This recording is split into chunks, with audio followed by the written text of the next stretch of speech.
আসসালামু আলাইকুম। কেমন আছো বন্ধুরা? আশা করছি আল্লাহর রহমতে আপনারা ভালোই আছেন। আজকে আমি একটা দারুণ লেকচার নিয়ে এসেছি। খুব চমৎকার আলোচনা। মিজানুর রহমান আজহারী হুজুর খুব সুন্দর আলোচনা করেছে। দেখেন, আশা করছি ভালো লাগবে ইনশাআল্লাহ। চলো শুরু করা যাক। বিশ্বনবী একবার কিয়ামতের ওয়াজ করছেন, দুইটা আঙ্গুলকে এরকম করে বললেন, আনা বুইসতু আনা ওয়াসসাআতু কাহাতাইন। এই দুইটা আঙ্গুল যেমনি কাছাকাছি, আমি এবং কিয়ামত এরকম কাছাকাছি নাজিল হয়েছি। আমি এবং কিয়ামত এরকম কাছাকাছি। বুইসতু আনা ওয়াসসাআতু কাহাতাইন। আবার বলতেন, আনা ওয়া কাফিলুল ইয়াতীমি কাহাতাইন। আমি এবং ইয়াতীমের রক্ষণাবেক্ষণকারী এই দুইজন জান্নাতের এরকম কাছাকাছি থাকবো। কোন সুবহানাল্লাহ। এরকম আঙ্গুল দিয়ে বিশ্বনবী বোঝাতে চাইতেন। আবার মাটির মধ্যে খেজুর গাছের ডালা দিয়ে লম্বা একটা দাগ টানলেন, ডানে বায়ে অনেকগুলো দাগ টানলেন। সাহাবারা বললেন, এটা কি? বিশ্বনবী বললেন, এই যে দাগটা দেখলা, এই দাগটার নাম হলো সিরাতুল মুস্তাকিম। চিল্লায় বলেন, এই দাগটার নাম কি? সিরাতুল মুস্তাকিম। আর ডানে বায়ে ছোট ছোট যে দাগগুলো দিলাম, এগুলো হলো সুবুলুশ শয়তান, শয়তানের রাস্তা। সিরাতুল মুস্তাকিমে উঠলে শয়তানের রাস্তা থেকে অনেক হাতছানি আছে না নাই? ডানে বায়ে তাকানো যাবে না। সিরাতুল মুস্তাকিমে যে তুমি উঠেছো, চলতে থাকে বা চলা শুরু হলো দুনিয়াতে, শেষ হয়ে যাবে জান্নাতে। বিশ্বনবী মাঝে মাঝে বোঝানোর জন্য প্রশ্ন করতেন, কারণ প্রশ্ন ছুড়ে দিলে মানুষের মধ্যে জানার আগ্রহ বাড়ে না কমে? কথা বলেন। আমি যদি একটা প্রশ্ন করি আর বললাম উত্তর দেন, কেউ পারতেছে না, একটু ঠেকা ঠেকা ভাব, ঠেকে যাচ্ছে, তখন হুট করে উত্তরটা বললে এটার জীবনে ভুলবেন না, ভুলবেন? কারণ ওই যে ঠেকছেন, শিখছো কোথায়? ঠেকছি যেথায়, ঠিক কি না? বিশ্বনবী প্রশ্ন করতেন। বিশ্বনবীর এই প্রশ্নটা বলে শেষ করছি। বিশ্বনবী সাহাবাদের মাঝখানে ওয়াজ করতেছেন আর বলতেছেন, ইন্না মিনা শাজারি শাজারা লা ইয়াসকুতু ওয়ারাকুহা মাসালুহু কামাসালিল মুসলিম। বললেন, আমাদের এই ভূখণ্ডে এমন একটা গাছ আছে, যেই গাছের পাতা ঝরে না। এই গাছের দৃষ্টান্ত মুমিনের দৃষ্টান্তের মতো। বলো তো গাছটা কি? কে জানো? কেউ কথা কয় না। কি গাছ? কি গাছ? কেউ কথা কয় না, কেউ বলতে পারে না। কেউ বলে শাজারাতুল বাওয়াদি, ওই ক্যাকটাস গাছ, পাহাড়ি গাছ, ওই গাছ, সেই গাছ, কেউ বলতে পারে নাই। বিশ্বনবী বললেন, কেউ পারো নাই? সঠিকটা শুনে নাও, ইন্নাহা নাখলা, এটা খেজুর গাছ। সুবহানাল্লাহ পড়েন। সাহাবীরা ভাবছে এটা তো ঘরের পাশে আছে, এটা মনে কয় নাই। সব ঘরের চিপায় আরব দেশে খেজুর গাছ, সাহাবারা ভাবছে এটা তো ঘরের গাছ, এটা মনে হয় জিজ্ঞেস করে না, এজন্য দূরে দূরে চিন্তা করছে। কোন সুবহানাল্লাহ। সব সাহাবীরা বাড়িতে ফিরে গেলেন। ওমরে ফারুক, ওনার ছেলে আব্দুল্লাহ ইবনে ওমরও গেল।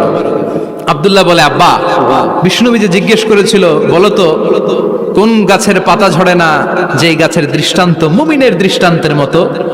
আপনারা কেউ পারেন নাই, আমি কিন্তু জানতাম এটা খেজুর গাছ।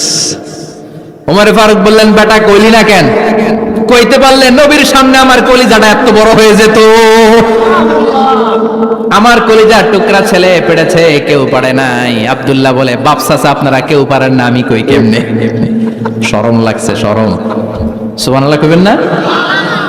QA session, questioning answering session করে বিশ্বনবী সাহাবাদেরকে শিখাতে চাইতেন। এজন্য এ নবী এমন নবী যে নবীর পুরো জীবনের প্রতিটি ইঞ্চি ইঞ্চি জায়গাতে আমাদের জন্য শিক্ষা আছে না নাই? এই শিক্ষাগুলো গ্রহণ করতে রাজি আছেন তো? যা শুনলাম আমল করতে রাজি আছেন তো?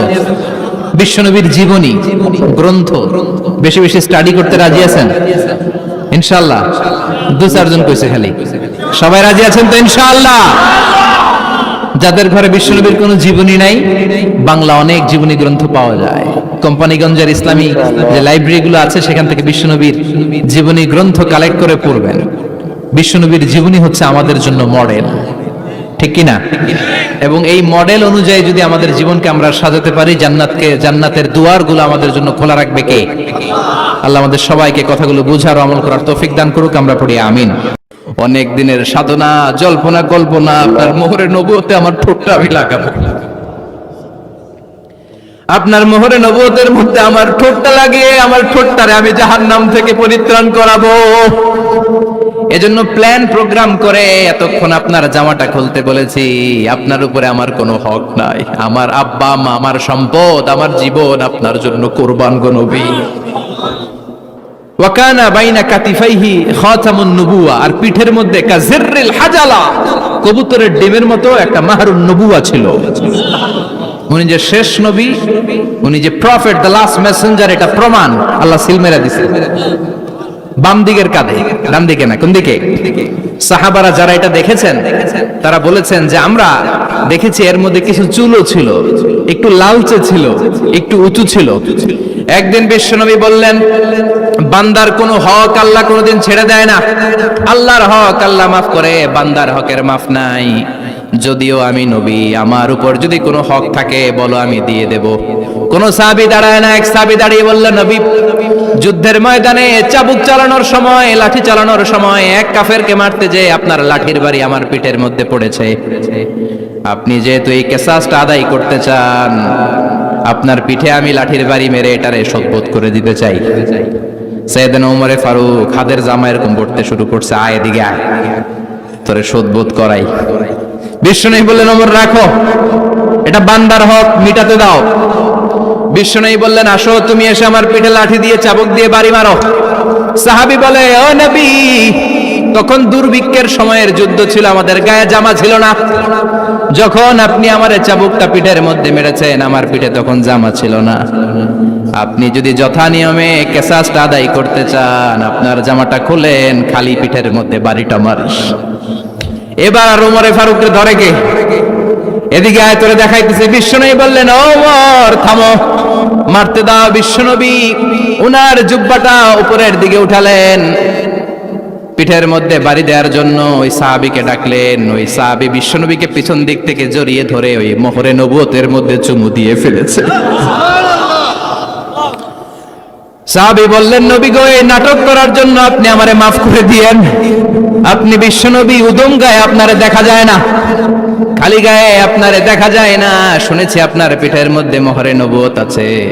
অনেক দিনের সাধনা, জল্পনা কল্পনা, আপনার মোহরে নবুয়তে আমার ঠোঁটটা আমি লাগাবো। আপনার মোহরে নবুয়তের মধ্যে আমার ঠোঁটটা লাগিয়ে আমার ঠোঁটটারে আমি জাহান্নাম থেকে পরিত্রাণ করাবো। এজন্য প্ল্যান প্রোগ্রাম করে এতক্ষণ আপনার জামাটা খুলতে বলেছি। আপনার উপরে আমার কোনো হক নাই। আমার আব্বা মা, আমার সম্পদ, আমার জীবন আপনার জন্য কোরবান গো নবী। বিশ্বনবীর পিঠে বাম দিকে খাতামুন নবুয়া ছিল, মাহরে নবুয়া। কোন বর্ণনা এসেছে উনি এই মাহরে নবুয়া দিয়ে পিছন দিকে দেখতেন। বিশ্বনবী যখন নামাজ পড়তেন উনি বলতেন, ইস্তাকিমু ওয়া'তাদিলু ইয়ারহামুকুমুল্লাহ, কাতার সোজা করো, ফাঁকা জায়গা বন্ধ করে দাও। কারণ আমি সামনে যেমনি দেখি, পেছনেও তেমনি দেখি। অনেকে বলেন বিশ্বনবী পেছনে দেখতেন এই মাহরে নবুয়তের জায়গাটা দিয়ে। এটা ছিল বিশ্বনবীর behind CC camera, behind close circuit camera. আল্লাহু আকবার। বিশ্বনবী ছাড়া কোন নবীর পিঠে এরকম মাহরে নবুয়া ছিল নাকি? কথা বলেন। এজন্য ওই নবীরে গালি দিলে সহ্য হয়? কথা বলেন, সহ্য হয়? আবিয়াদুল ইবতাইন, বগল ছিল শুভ্র সাদা। আমাদের বগল কি সাদা? দুর্গন্ধ, কুৎসিত, কালো, তাই না? বিশ্বনবীরটা কালো? কথা কন, শুভ্র সাদা। আমরা দোয়া করি এভাবে। বিশ্বনবী মাঝে মাঝে দোয়া করতে করতে বৃষ্টির জন্য যখন দোয়া চাইতেন, আরাফার ময়দানে যখন দোয়া চাইতেন, দোয়া করতে করতে হাতটারে উপরের দিকে করতেন। সবাই এরকম হাত তোলেন, সবাই হাত তোলেন। বিশ্বনবী মাঝে মাঝে আবেগের চোটে এইখান থেকে হাতটা এই জায়গায় নিয়ে যেতেন। সুবহানাল্লাহ। বিশ্বনবী যখন হাত আবেগের চোটে উপরের দিকে উঠাতেন, বিশ্বনবীর বগল দেখা যেত। সাহাবারা বলতেন, হাত্তা ইউরা বায়াদু ইবতাইহি, এই সুযোগে আমরা দেখতাম ওনার বগলটা ধবধবে সাদা, কোনো দাগ ছিল না। মুস্তাওয়াল জাবিন, প্রশস্ত ললাট ছিল। আসাম্মুল আনফ, খাড়া নাক ছিল। বিশ্বনবীর নাক কিন্তু বোচা ছিল না। এরকম চ্যাপটা নাকরে আপনারা কোম্পানিগঞ্জে কি বলেন? চাকমা? কি নাক? হ্যাঁ, বুসা। নাক বুসা বা বোচা। বিশ্বনবীর নাক এই চাকমা স্টাইলে নাক ছিল না, খাড়া ছিল, খাড়া নাক ছিল। সুবহানাল্লাহ পড়া। মুফাল্লিজুল আসনান, দাঁতগুলো ছিল পরিপাটি। বিশ্বনবীর দাঁতের দিকে তাকালে, বিশ্বনবীর হাসির দিকে তাকালে মনে হতো হাসিতে যেন মুক্তা ঝরে। বিশ্বনবী দেখতে কেমন ছিল আন্দাজ পাচ্ছেন না মোটামুটি?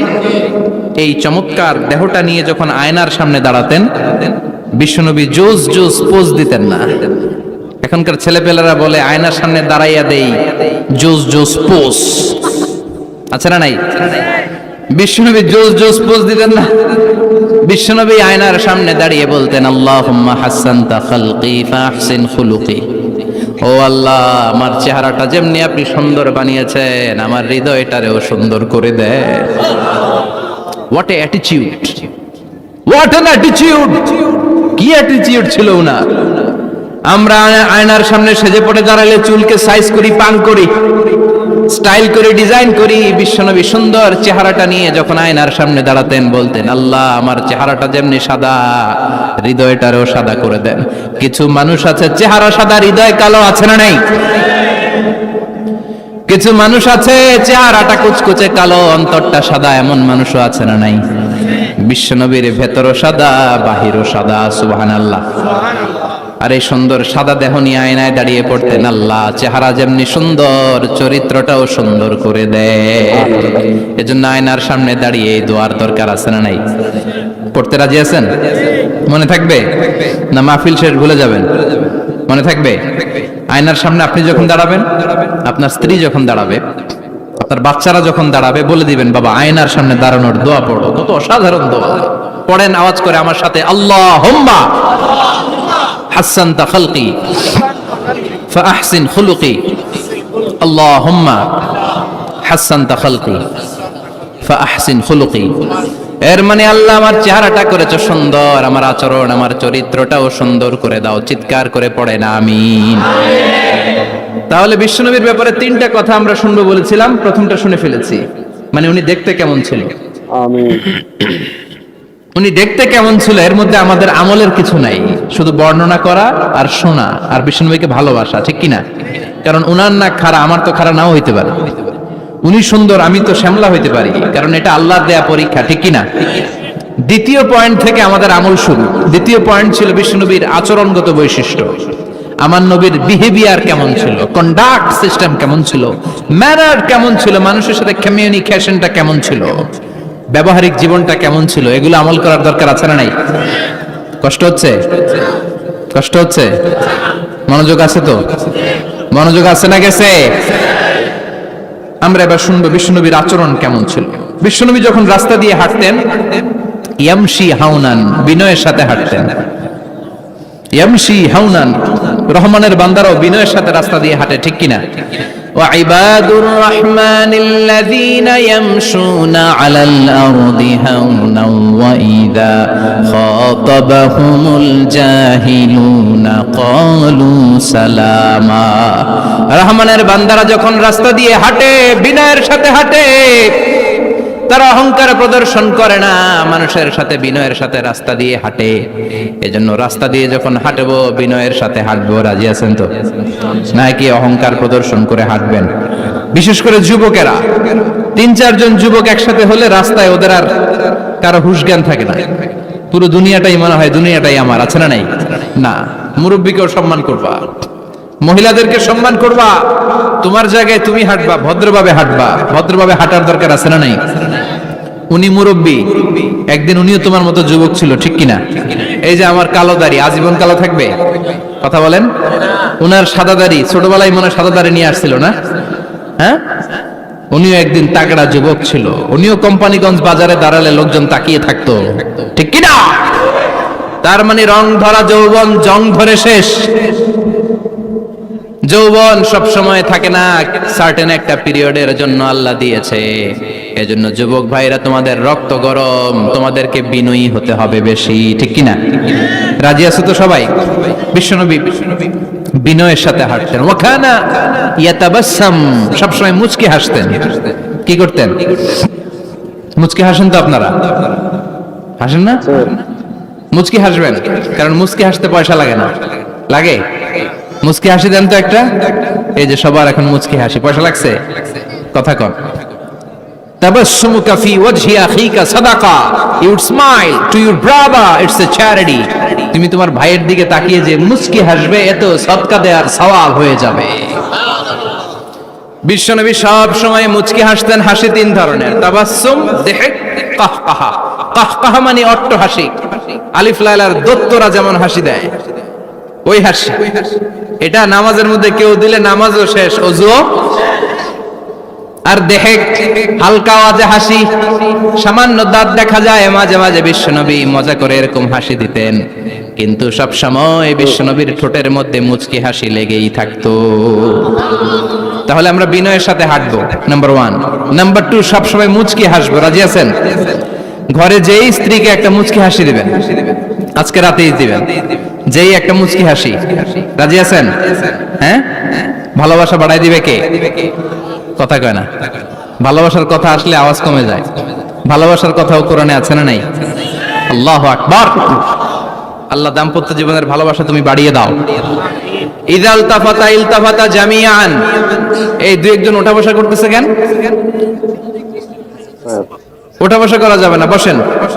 আর অল্প কয়েক মিনিট কথা বলবো। এখানে তো অনেক বিশৃঙ্খল, আমি তো বলতেছি না কিছু, অনেক বিশৃঙ্খল হয়ে গেছে মাহফিলটা। ওঠা বসা করা যাবে না, বসেন। 2-4 মিনিট কথা বলে আমরা একসাথে বিদায় নিব, কারণ এই মাহফিলগুলোর একটা সৌন্দর্য আছে। আপনি ওঠা বসা করলে সৌন্দর্যটা নষ্ট হয়। আপনি কি মনে করছেন শুধু এই মিডিয়া কর্মীরাই ভিডিও করে, ফেরেশতাদের ভিডিও নাই? ওয়া কুল্লা শাইইন আহসাইনাহু ফি ইমামিম মুবিন। ফেরেশতাদের ভিডিও ক্যামেরার নাম ইমামুম মুবিন। সুবহানাল্লাহ পড়েন। এই ইমামুম মুবিন নামক ক্যামকর্ডার, এটা দিয়ে তারা রেকর্ড করে নিয়ে যায়। এজন্য ওঠা বসা করলে এটা সুন্দর লাগবে। কথা বলেন। আর উঠবেন কেউ? আর কয়েক মিনিট কথা বলবো, আমরা কেউ উঠবো না ইনশাআল্লাহ। পড়েন। ইদাল তাফাতা ইলতাফাতা জামিআন। বিশ্বনবীর যদি ডানে বায়ে কোথাও তাকানোর দরকার হতো, উনি আর চোখে তাকাতেন না। অনেকে এইভাবে বসে আছে, ডানে এমনে তাকায়, এমনে আছে না নাই? এইভাবে এমনে তাকায়, আছে না নাই? এইভাবে তাকানো যাবে না। বিশ্বনবী ডানে তাকানোর দরকার হলে ইলতাফাতা জামিআন, অ্যাবাউট টার্ন, ঘুরে যেতেন, ঘুরে এইভাবে তাকাতেন। আবার বায়ে তাকানোর দরকার হলে বুকটা নিয়ে, শরীরটা নিয়ে ঘুরে যেতেন, এইভাবে তাকাতেন। সুবহানাল্লাহ পড়বেন না? আর চোখে তাকানো কি ভালো স্বভাব? বিশ্বনবী ইদাল তাফাতা ইলতাফাতা জামিআন, যেদিকে তাকাবেন ওদিকে ফুল্লি মনোনিবেশ করতেন, তারপরে তাকাতেন। সুবহানাল্লাহ পড়েন। ওয়া কানা মুস্তাহিয়ান, লাজুক ছিলেন, বেশ লাজুক। এখন সমাজে লাজুকতা নাই, লাজ শরম আমরা হারাতে বসেছি, ঠিক কি না? বিশ্বনবী আসাদ্দু হায়াআন মিনাল আযরা ফি খিদ্রিহা, যেই মেয়েদের বিয়ে হয় নাই, এমন ভার্জিন নারী, কুমারী নারী যারা পর্দার ভেতরে অনেক লাজুক হয়ে বসে থাকে, বিশ্বনবী পর্দার আড়ালের ওই কুমারী নারীদের চাইতেও বেশি লাজুক ছিলেন। এত লাজুক ছিলেন, এত লাজুক ছিলেন, লজ্জা পেলে চেহারাটা বিশ্বনবী লাল হয়ে যেত। ছোট্টবেলায় হালিমাতুস সাদিয়ার বাড়িতে যখন দুধ খেতে গিয়েছিলেন, বিশ্বনবীর দুধমা হালিমাতুস সাদিয়া বলে, এই কুরাইশি মুহাম্মদ ছেলেটাকে কখনো কাঁদতে দেখি নাই। ক্ষুধা লাগলেও কাঁদে না, ব্যথা পেলেও কাঁদে না, শুধু লজ্জাস্থানের জায়গা থেকে কাপড়টা একটু সরে গেলে ছোট্ট মুহাম্মদ চিৎকার দিয়ে ওঠে। কি বুঝে সে? ক্ষুধা লাগলেও কাঁদতো না, ব্যথা পেলেও কাঁদতো না, লজ্জাস্থানের জায়গা থেকে কাপড় সরে গেলে বিশ্বনবী চিৎকার দিয়ে উঠতেন। সুবহানাল্লাহ পড়েন। এজন্য লজ্জা শরমের দরকার আছে না নাই? ইযা লাম তাস্তাহি ফাসনা মা শিতা। যদি লজ্জা শরম না থাকে, যা মন চায় তাই করতে পারো। এটা আমাদের বাংলাদেশে ব্যাপক। লাজ শরম কিচ্ছু নাই, যে যেটার যোগ্য না সে সেইটা করতে যায়, ঠিক কি না?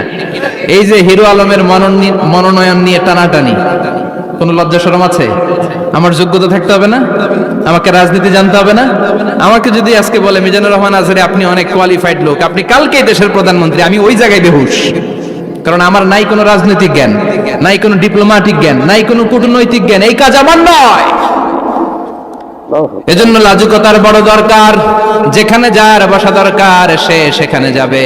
কিয়ামতের আগে যেই লোক যেই চেয়ারে বসার দরকার ওই লোক ওই চেয়ারে বসবে না। এটা হলো কিয়ামতের আলামত। জোরে কোন ঠিক কিনা? সভাপতি হওয়ার যোগ্যতা নাই, সভাপতি হয়, আছে না নাই? সেক্রেটারি হওয়ার যোগ্যতা নাই, সেক্রেটারি হয়, এরকম সমাজে আছে না নাই? নেতা হওয়ার যোগ্যতা নাই, নেতা হয়, আছে না নাই? সবগুলো কিয়ামতের আলামত। আমার বিশ্বনবী এমন লাজুক ছিলেন, বিশ্বনবীর মতো এমন লাজুক নবী আর কেউ ছিল নাকি? কথা বলেন। ওয়া কানা আসহাবুল মাইমানা, বিশ্বনবী ডানপন্থী ছিলেন। কি পন্থী? কি পন্থী? মুষ্টিবদ্ধ ডান হাতটাকে এরকম উপরের দিকে করেন, আর চিৎকার করে বলেন বিশ্বনবী কোন পন্থী ছিল? আমরা কোন পন্থী? জান্নাতে কারা ঢুকবে? কোন বামপন্থীর স্থান জান্নাতের ভেতরে হবে? চিৎকার করে বলেন কোন নাস্তিক জান্নাতে ঢুকতে পারবে? এজন্য নবীদের মতো ডানপন্থী হতে হবে, যেরকম ঠিক কিনা? বিশ্বনবী সব ভালো কাজগুলো ডান দিক দিয়ে করতে পছন্দ করতেন। জামা পরলে ডান দিক দিয়ে, খাবার বিতরণ করলে ডান দিক দিয়ে, মুসাফা করা শুরু করলে ডান দিক দিয়ে, ডান দিক দিয়ে ভালো কাজ বিশ্বনবী পছন্দ করতেন। সুবহানাল্লাহ পড়েন। আসহাবুল মাইমানা, বিশ্বনবী মেহমানদারি করতে পছন্দ করতেন। আমরা করি তো? মেহমানদারি করান? মেহমান ঘরে আসলে ভালো লাগে? খারাপ লাগে কার কার দেখি? সবার ভালো লাগে, কিন্তু আমরা অনেকে খুশি হই না। মেহমান আসলে নাখোশ হই, নিজে খাইতে পাই না। মেহমান আইছে কে? খাওয়ামু করতে, খাওন নাই, যেন ও খাওন বানাইছে। খাওন পাঠায় কে? রিজিক দেয় কে?